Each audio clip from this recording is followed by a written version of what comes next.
So here I am, one of those many paranoid bosses out there from my years of being out in the industry.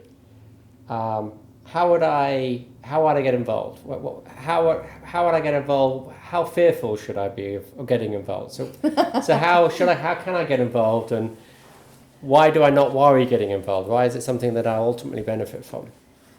So, one of the things that when we look at culture and what is organizational culture based on, it really is based on how organizations decide to get things done. And then there's all the back road ways that people get things done. There's the hierarchy, but then most people circumvent the hierarchy and find the easiest, best way to get stuff done. So there's cultural norms, there's all kinds of things in place. And so we're looking at the culture, we're not looking at individuals. It doesn't separate out any one person. I mean, you could use it for one leader and a group of followers. It wouldn't be statistically tested because it's not a big enough sample. But it would So be. what sample size do you need? You need at least 200 people. Okay. I've done it with different numbers, and we've just come to the conclusion that 200 people gets us the type of statistical. 200 or more. Yeah, 200 Okay. or more. Yeah. Gets us the reliable results. The validated ones. So, as an individual leader, you're not going to get singled out because you're just as much a result of that culture as anybody else is. So. And yeah, some particular leaders are worse than others. Some create very fearful environments underneath them. Some are very destructive. I was training an influence program not too long ago, and the participants got frustrated with me because I couldn't tell them how to fix it with a very destructive, aggressive, nasty, mean manager. Mm-hmm. And it's like, well, it's a corporate thing. It's somebody, the person needs to be dealt with. Your influence is only going to go so far.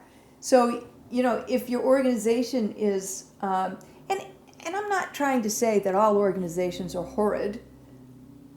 Some are. There's a lot that are fine. You function just fine. Things go just fine. People have accepted a level of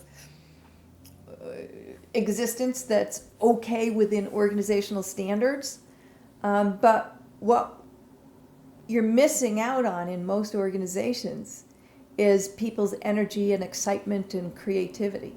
Now, there's some out there that have managed to do a good job. They talk about the cultures of, like Google or some of these other places where it's supposed to be awesome and wonderful. But again, it would be interesting to go in there and say, okay, if you're so wonderful, challenge you. Do the leader-follower relationship. Let's see what you get. Let's see how you score. But what you're saying is it's not about one organization. It's about or a leader. It's ultimately about a culture. Yeah. So it's about an organizational culture. So it's really an organizational analysis. Yes. Than it is an individual leader analysis.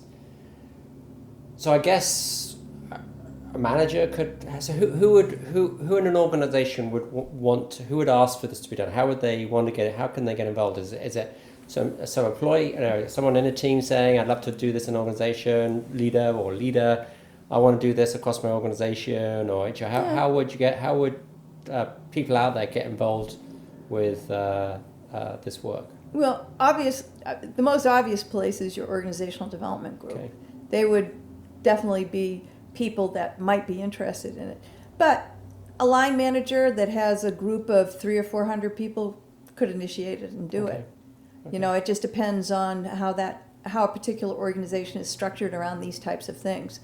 But anybody could initiate it. Doing the survey itself is not that expensive or time consuming. It's just, what do you want to do with the results? How long is the survey then? It takes less than 15 minutes to do.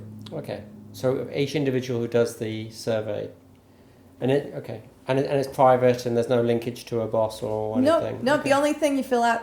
So what we would do with an organization is say, okay, who do you want to fill this out? Who's a leader and who's a follower? So we have to define leaders and followers, because you could have some mid-level people that are both, right? Okay. So they're going to be both a leader and a follower. So you want a fair amount of leaders in there as well as followers.